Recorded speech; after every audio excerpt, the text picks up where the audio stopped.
L'ennemi de mon ami n'est pas mon ennemi. Bien sûr, tu as bien entendu. Je voulais juste encourager quelqu'un pour dire, le monde nous fait croire que lorsque ton ami a un problème avec quelqu'un et que cette personne devient son ennemi, ou il y a un conflit entre eux, il y a un problème entre eux, toi qui n'es pas concerné, tu es automatiquement obligé de devenir l'ennemi de ce dernier-là. Il faut que ça s'arrête.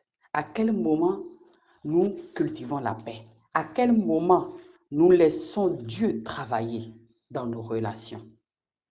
Chers frères et sœurs, c'est un piège de l'ennemi. C'est une ruse de l'ennemi de nous faire croire que dans ce monde-ci, si toi tu as de conflits avec quelqu'un, il faut que moi-même, même quand la personne ne m'a pas fait du mal, même quand il n'y a rien entre nous, je deviens automatiquement l'ennemi de ce dernier. Il faut que cela s'arrête, car ceci est en train de détruire nos relations, en train de détruire les couples, en train de détruire nos vies, en train de détruire les églises. En tant qu'enfant de Dieu, je parle à ces personnes-là qui ont fait la paix avec Dieu.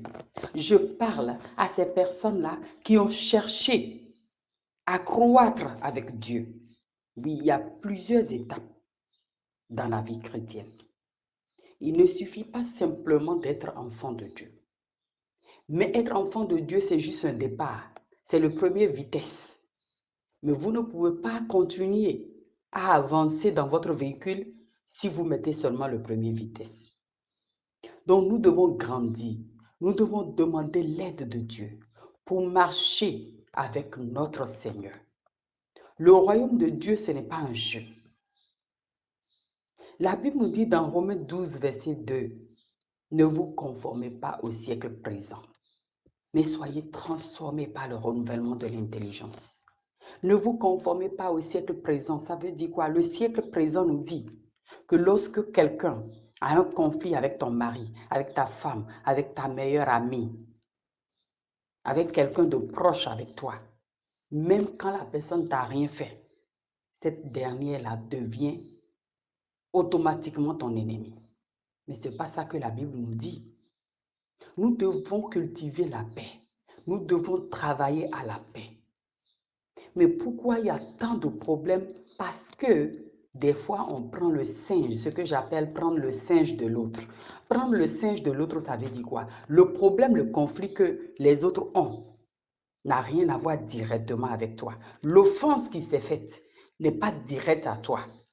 Mais tu entres là-dedans, tu haïs la personne, tu deviens ennemi de la personne, ton cœur est blessé par rapport à la situation du conflit des autres autour de toi. Non, nous devons faire attention à notre cœur. La Bible dit, garde ton cœur plus que toute autre chose.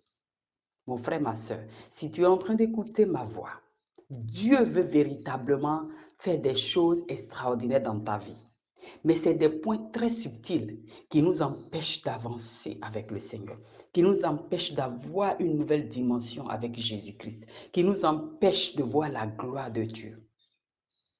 À quel moment nous allons arrêter de détruire notre cœur, de détruire notre couple, de détruire nos relations, nos églises avec ce genre de comportement, avec ce genre de raisonnement de ce que automatiquement tu ne peux plus saluer quelqu'un avec qui j'ai conflit. Quand vous avez de conflits, la personne n'était pas là.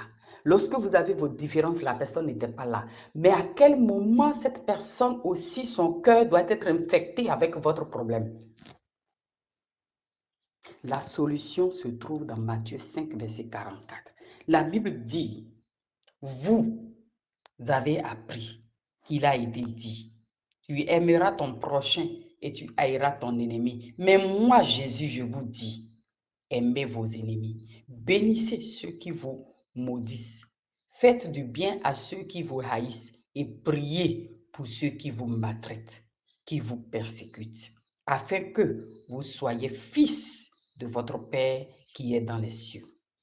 À quel moment on devient fils du Très-Haut?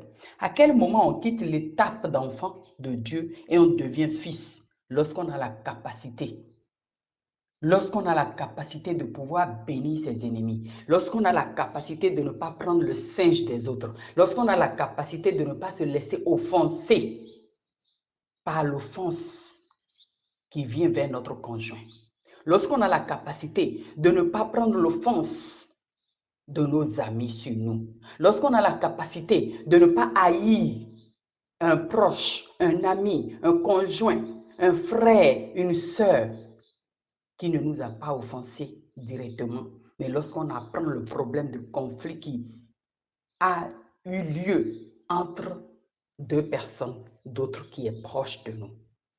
C'est très important de ne pas exciter notre conjoint, de ne pas exciter notre femme, notre mari dans les conflits, dans les problèmes, de ne pas l'enfoncer. Vous savez, je reçois beaucoup de couples, je reçois beaucoup de personnes, mais j'ai appris durant tout ce temps que prendre le singe des autres nous détruit et nous détruit complètement. Rentrer dans le conflit des autres, se laisser offenser par le conflit qui n'est pas direct à nous, ça nous détruit. Et nous devons à notre tour maintenant de prendre la sagesse, de comprendre que Dieu veut que nous puissions bénir nos ennemis. Il ne veut pas que nous rentrons dans les conflits pour amener plus de problèmes, mais que nous pouvons simplement, la solution c'est simplement intercéder pour le cœur de ces personnes, d'intercéder que Dieu puisse rétablir, guérir, accorder la grâce de pardonner et de restaurer la relation de nos amis. Lorsque vous voyez qu'il y a un conflit entre quelqu'un avec votre conjoint, avec votre mari ou bien votre femme, des fois c'est très difficile quand c'est très très proche. Mais une chose que le Seigneur m'a fait la grâce, c'est de ne jamais inciter mon mari ou bien de ne jamais prendre la colère de quelqu'un de l'offense sur moi qu'il a vécu avec quelqu'un d'autre. Ce n'est pas facile, mais c'est possible avec l'aide du Saint-Esprit, mon frère, ma soeur. Lorsque l'offense n'est pas directe à toi, quand bien même l'offense est directe à toi, la Bible nous encourage à pardonner, à demander l'aide de Dieu, à rétablir les relations autour de nous. La croix, c'est la relation rétablie entre nous et Dieu et entre les hommes. Ce n'est rien d'autre que de travailler à la bonne relation autour de nous. Chers frères et sœurs, nos cœurs, nos vies sont en train d'être infectés. Nos familles, nos couples, nos églises sont en train d'être infectés par cette situation de prendre le singe des autres, de prendre l'offense de l'autre sur nous.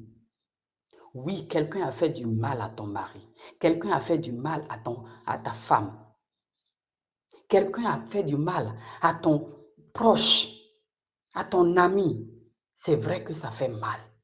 Mais qu'est-ce que toi tu fais? Est-ce qu'en même temps tu deviens l'ennemi de cette personne-là? Ou bien tu intercèdes pour la paix, pour la réconciliation entre eux? C'est très important de ne pas prendre le singe des autres. C'est très important de travailler à cette subtilité de l'ennemi dans nos vies. Et le plus grand miracle que Dieu peut faire dans la vie de quelqu'un, c'est d'encourager quelqu'un à restaurer la relation, à pardonner et à restaurer la relation. Oui, ça c'est le plus grand miracle. Vous pensez qu'avoir des voitures, avoir des maisons, avoir des biens de ce monde, c'est le miracle? Non. Le miracle, c'est arriver à pardonner. Le miracle, c'est arriver à rétablir sa relation avec son frère, avec sa sœur. Le miracle, c'est arriver à encourager son conjoint, à pardonner quelqu'un qui lui a fait du mal. Ne pas s'ajouter à cette situation et avoir de la haine contre quelqu'un qui a fait du mal à votre conjoint. Non. Le plus grand miracle, c'est de pardonner cette personne qui a fait du mal à votre conjoint, à votre ami, à votre frère et de l'encourager à pardonner, de l'encourager à restaurer la relation, de l'encourager à bénir cette personne. Mais cela est diabolique de pouvoir entendre le conflit entre votre conjoint avec quelqu'un et de haïr cette personne, de commencer déjà à mépriser cette personne, à couper complètement la relation avec cette personne alors que la personne ne vous a rien fait de mal directement. Le monde nous a fait croire que l'ennemi de ton mari, de ta femme, de ton ami est ton ennemi. Mais la Bible nous dit le contraire. L'ennemi de ton mari n'est pas ton ennemi. Tu dois garder ton cœur. Je ne suis pas en train de dire que de devenir ami de cette personne, mais il s'agit du cœur. Ce que Jésus veut dans notre vie, il s'agit du cœur. Travaille dans ton cœur pour que ton cœur ne soit pas aigri contre cette dernière. Tu n'es pas obligé d'être forcément son ami, mais tu es obligé de garder ton cœur contre cette personne. De ne pas laisser l'amertume, de ne pas laisser la haine, de ne pas laisser de la rancœur dans ton cœur contre cette personne. Tu as la responsabilité de prier au secours le Seigneur de t'aider. C'est ça le plus grand miracle. Chers frères et sœurs, nous devons véritablement travailler à cette chose qui est vraiment de l'or dans le royaume de Dieu, qui est précieux au cœur de Dieu de pouvoir véritablement être fils et fille de Dieu. C'est important de prier pour nos ennemis. C'est important de ne pas porter le singe des autres. C'est important de ne pas attraper l'offense de l'autre sur nous. Ça nous empêche de devenir fils de Dieu. Ça nous empêche de devenir fille de Dieu. Matthieu 5, versets 44 et 45 nous dit, pour être fils de Dieu, quitter l'étape d'enfant de Dieu, être fils de Dieu, c'est arriver à pardonner nos ennemis. C'est arriver à ne pas prendre l'offense des autres autour de nous et devenir ennemis. Laisser son cœur s'infecter par ces genres de choses nous empêche d'être fils du royaume. Nous empêche d'être amis de Dieu, nous empêche véritablement de garder notre cœur pur. Ceci est très difficile, je n'en disconviens pas, mais c'est possible par l'aide du Saint-Esprit. C'est très possible par l'aide du Saint-Esprit. Arriver à intercéder. À un moment donné, j'encourageais mon mari et j'intercédais. Je disais, je ne laisserai pas cette offense gagner mon cœur. Je ne laisserai pas ce mal-là dans mon cœur. Seigneur, aide-moi à ne pas s'ajouter à ce groupe-là pour garder l'offense, pour garder l'amertume. Mais aide-moi. Le plus grand miracle que j'ai vécu, c'est ça. C'est de pouvoir véritablement pardonner tous ceux-là qui me font du mal et puis aussi de ne pas laisser mes amis, mes proches, mon conjoint, leur offense m'affecter. Que l'Éternel te fait la grâce, toi qui m'écoutes, de savoir que ce n'est pas impossible, c'est possible par l'aide du Saint-Esprit. De ne pas véritablement laisser nos cœurs s'infecter. C'est très facile de rentrer dans le piège de l'ennemi. Et le Saint-Esprit m'a fait la grâce. Et je viens partager avec toi pour t'encourager que la clé, c'est l'intercession. La clé, c'est de prier pour le cœur de ton conjoint. C'est de prier pour ton cœur et de prier pour la réconciliation entre les deux qui ne s'entendent pas, entre les deux qui sont en train de traverser des moments difficiles. Nous sommes des êtres humains. Ça peut arriver les conflits, ça peut arriver les offenses. Mais n'attrape pas l'offense de quelqu'un sur ta vie. Oui, tu en as pour toi que tu es en train de gérer, que tu demandes à Dieu de t'aider. Mais tu ne peux pas attraper l'offense de quelqu'un sur ta vie sous prétexte que tu veux te conformer à ce siècle présent qui dit que l'ennemi de ton mari, c'est ton ennemi. Non, l'ennemi de ton mari n'est pas ton ennemi. Mais toi, tu dois garder ton cœur, devenir intercesseur du cœur de ton mari, du cœur de ta femme, du cœur de ton ami. Pour que Dieu, qui opère le miracle dans les cœurs, le chirurgien par excellence des cœurs brisés, qui restaure l'âme abattue, puisse véritablement visiter ces personnes-là. Que Dieu nous aide dans sa grâce, qu'il visite nos cœurs, qu'il visite nos couples, qu'il visite nos familles, nos églises, et que sa restauration, son amour et sa vie puissent couler. Car le cœur, dit garde ton cœur plus que toute autre chose. C'est de là les flots qui coulent, que coulent les flots de la vie. Nous aurons la vie et la vie en abondance, la vie de l'esprit en tant qu'enfant de Dieu, en tant que chrétien, en tant que fils et filles de Dieu, lorsque nous arrivons à ne pas prendre les offenses des autres sur nous. Que l'Éternel te bénisse. partage et mets en commentaire tout ce que tu as compris dans cette vidéo. Mets en commentaire le pays depuis lequel tu nous écoutes. Je vous encourage pour que nous puissions continuer à partager.